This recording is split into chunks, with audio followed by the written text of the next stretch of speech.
नमस्कार। Reliable news में आपका स्वागत है। भारत पाकिस्तान के बीच युद्ध का आज तीसरा दिन है। 9 मई 2025। आज की प्रमुख घटनाओं के अंतर्गत सबसे पहला है कि भारत ने पाकिस्तान के कई सैनिक छावनियों के ऊपर भीषण हमला किया है, जिसके अंतर्गत एबटाबाद के फौज छावनी को भारत ने आक्रमण करके ध्वस्त कर दिया। भारत ने पेशावर की फौज छावनी को भी छत बिछत कर दिया है। भारत ने लाहौर में भी पाकिस्तान के मिलिट्री कैंप को नष्ट भ्रष्ट कर दिया है।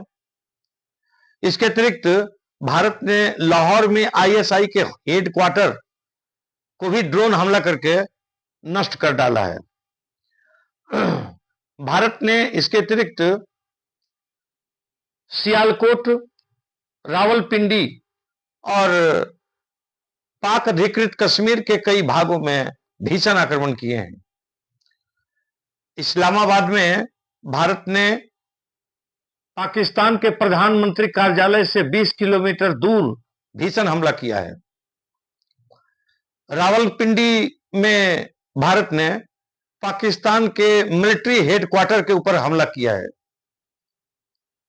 और पाक अधिकृत कश्मीर के कोटली, मुजफ्फराबाद, नीलम घाटी इत्यादि में भारत के भीषण हमले जारी हैं। आज की सबसे प्रमुख घटना बलूचों का हमला है।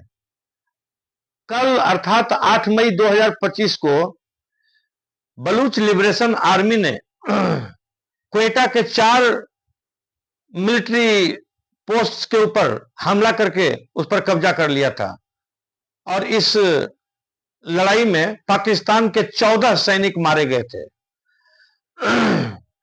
बलूच लिबरेशन आर्मी ने आज 9 मई 2025 को पाकिस्तान के 5 मिलिट्री पोस्ट के ऊपर भीषण हमला किया, जिसमें अनगिनत पाकिस्तान के सैनिकों की मृत्यु हुई है। बलूच लिबरेशन आर्मी ने बलूचिस्तान के आधे से अधिक क्षेत्रों को पाकिस्तान के कब्जे से मुक्त कर लिया है और वो पूर्ण स्वतंत्रता की तरफ काफी तेजी से आगे बढ़ रहे हैं। बलूचिस्तान लिबरेशन आर्मी लगभग बलूचिस्तान को पूर्ण रूप से स्वतंत्र करने के कगार पर पहुंच चुकी है। इधर बलूचिस्तान में बलूच लिबरेशन आर्मी का कहर पाकिस्तान की सेना को झेलना पड़ रहा है। उधर दक्षिणी वजीरिस्तान में टीटीपी ने पाकिस्तान की सेना के चौकी के ऊपर हमला किया है। इसमें सबसे पहले 6 सैनिक मारे गए। जब पाकिस्तान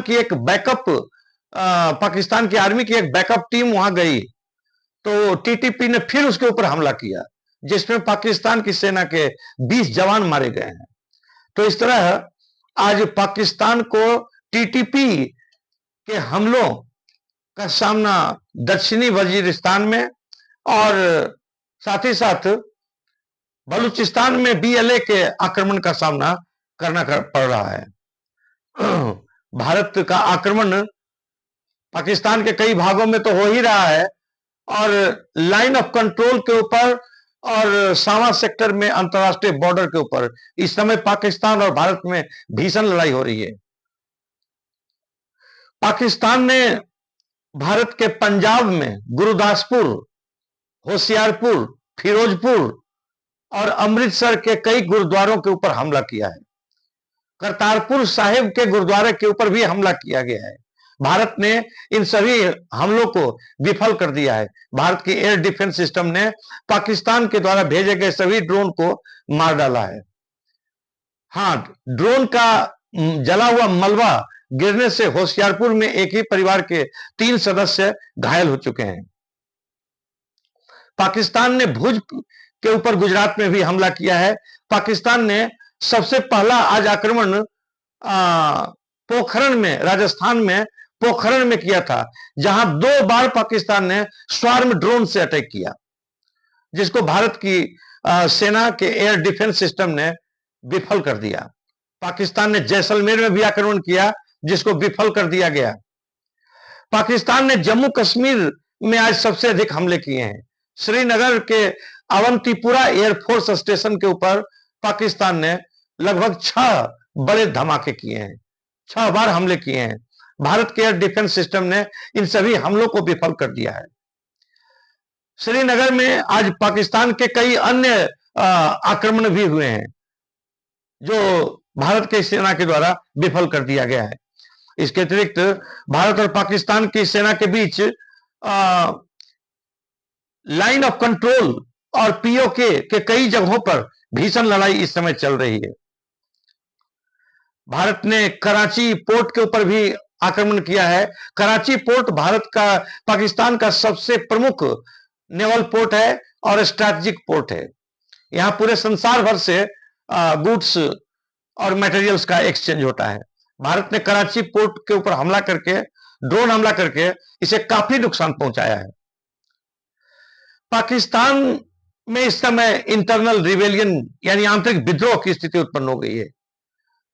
तहरीके इंसाफ पार्टी के नेता इमरान खान को जेल में रखे जाने के विरुद्ध इस समय ब्लैकआउट में भी पाकिस्तान की सड़कों पर पीटीआई के यानी तहरीके इंसाफ पार्टी के कार्यकर्ता विरोध प्रदर्शन कर रहे हैं और वे पाकिस्तान की सरकार का पुरजोर विरोध कर रहे हैं और इमरान खान की गिरफ्तारी, इमरान खान को जेल से रिहा करने की मांग कर रहे हैं। पीटीआई के सांसद ने पाकिस्तान की संसद में भी पाकिस्तान के प्रधानमंत्री शहबाज शरीफ को गीदड़ और बुजदिल कहा और उन्होंने टीपू सुल्तान का एक उदाहरण दिया कि उन्होंने कहा था कि अगर लीडर शेर हो तो सेना में सभी गीदड़ भी शेर बन जाते हैं और सेना का लीडर अगर गीदड़ हो तो सेना के सभी शेर भी गीदड़ बन जाते हैं। और उन्होंने इसी आधार पर पाकिस्तान के प्रधानमंत्री की तुलना गीदड़ से की थी। पाकिस्तान इस समय भारत के ऊपर तुर्की और चाइना के द्वारा दिए गए वेपन्स, ड्रोन, फाइटर एयरक्राफ्ट और मिसाइल से हमला कर रहा है। एक तरफ चीन पाकिस्तान को विभिन्न प्रकार के हथियार भी सप्लाई कर रहा है, दूसरी तरफ चाइना आतंकवाद की भी आलोचना कर रहा है और चाइना एक प्रकार से यह दिखलाने का प्रयास कर रहा है कि वो युद्ध में तटस्थ है, अलग थलग है और पाकिस्तान के साथ नहीं है। दूसरी तरफ पाकिस्तान ने भारी तबाही की बात को स्वीकार कर लिया है और अंतरराष्ट्रीय स्तर पर एक बार फिर से पाकिस्तान अपना झोली फैला करके विभिन्न देशों से सहायता की मांग कर रहा है ताकि वो भारत के साथ लड़ सके। अंतरराष्ट्रीय सहायता प्राप्त करने की मांग करना पाकिस्तान की पुरानी फितरत रही है और इसका एक बार फिर से प्रयोग भारत के युद्ध के बहाने पाकिस्तान कर रहा है।